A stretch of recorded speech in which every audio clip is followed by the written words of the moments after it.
Hello there, Lothar here. This video is going to be on water filtration and why I filter water at every step on the trail.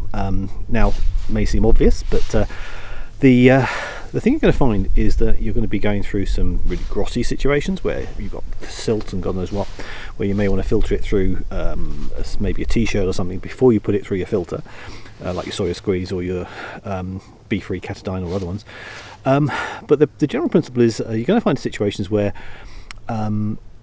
should you filter or is it necessary? Now, the examples might be you might come across a mountain spring, really high up, 8,000 feet, 10,000 feet, and you've got this wonderful mountain spring.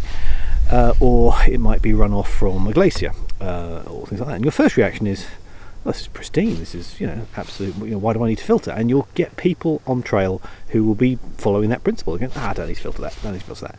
And you're going to hear stories of people who say they never filter water on trail, or they very rarely filter, and they never suffer from anything.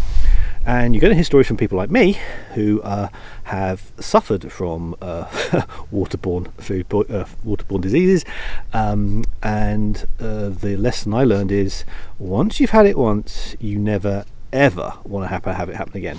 Like Giardia, I give an example. When I was about 22, 23, I was doing competitions in Europe, and we were on a team competition where it was orienteering and endurance competition.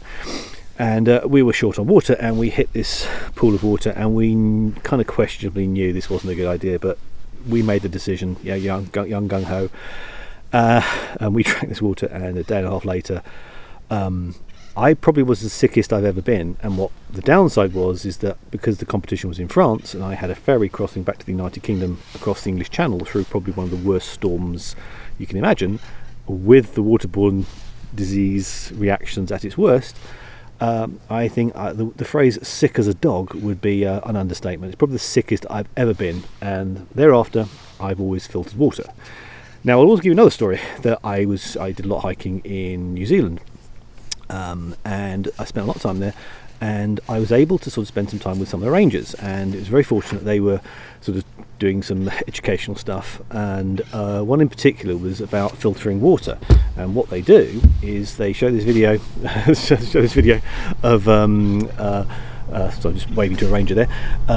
They show a video of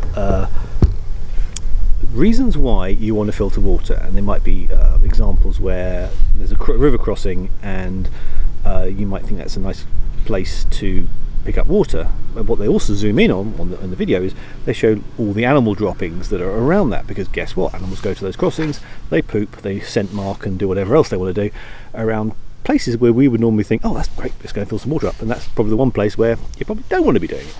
Another one was piped springs. So you'll see a lot of piped springs, and I saw a video of a piped spring, again, I think this was in New Zealand or Australia, I think it was New Zealand, and they had this picture of halfway down the tube was a skeleton of a mouse, which had obviously crawled down the tube, got stuck, couldn't get back out again, and died. So I've had situations where I'm filling up at a mountain spring, which I think is, and then, lo and behold, there's a frog there. Okay, now I think frogs have some bacteria, and you're thinking, so all these wonderful pristine places are used by the very animals that are going to be bringing, unfortunately, dangerous things for your stomach, to exactly the point where you're collecting the water. So I'm now saying the obvious. So if you hear someone say, oh yeah, it's a mountain spring, that'd be fine, leave them to it. Let them do what they want, filter it for goodness sake, because once you get something, you never ever want to happen again. It's a bit like on my previous video about ice axes and whether or not you want to have an ice axe or a whip in your hand. Once you have a life-saving slide and you self-arrest, and that saves your life, you never ever want to not have an ice axe or a whip in your hand on any snow of any inclination.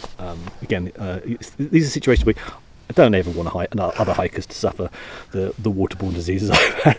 I don't want other hikers ever to self-arrest, have to self-arrest.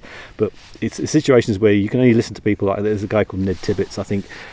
He's had lots of experience, and not everyone, he's got very strong views on certain things you should do. And I usually find it's the older people who've maybe like him, who've maybe experienced firsthand the pros and cons of different equipment, and in particular water filtration, ice safety, wearing micro spikes or not. And when you're younger, I was the same, gung-ho. I didn't always take my ice axe off when I should have done. I didn't always wear the micro spikes when I should have done.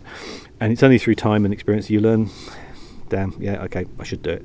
And now I'm old in my ways, so trying to tell the people, maybe 20 years, people who were in my stead 20 years ago, I know it's boring, I know it's not, filter your water and use an ice axe, and know how to use them. Alright, this is a short video. I will do another couple of videos on some of the other things you want to think about on your first few days on the trail, to basically get you off to a good start. Alright, speak to you soon.